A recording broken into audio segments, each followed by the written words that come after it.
حضرت یعلا بن مرہ کہتے ہیں کہ ایک سفر سے واپسی تھی، راستے میں قیام ہوا تو حضور استراحت فرمانے لگے تو میں حضور کے پہرے کے لیے کھڑا ہو گیا۔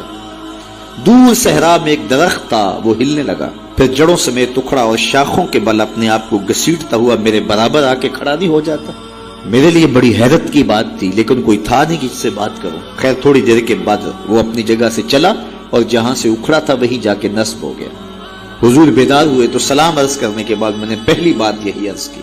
میں نے کہا حضور وہ سامنے والا جو درخت ہے تھوڑی دیر قبل اپنی جگہ سے اکھڑا تھا، شاخوں کے بل اپنے آپ کو گھسیٹتا ہوا یہاں آیا، رکا، جھومتا رہا، پھر واپس چلا گیا۔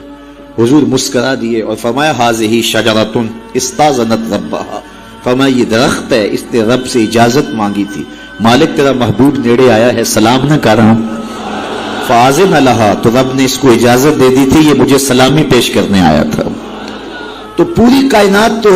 ان کے حسن کا طواف کرتی دکھائی دیتی ہے، وہ انگلی اٹھاتے ہیں چاند کے ٹکڑے ہوتے ہیں، سورج پلٹ کے اثر کے وقت پہ آتا ہے، درخت کلمہ پڑھ رہے ہیں، کنکر بول کے گواہیاں دے رہے ہیں،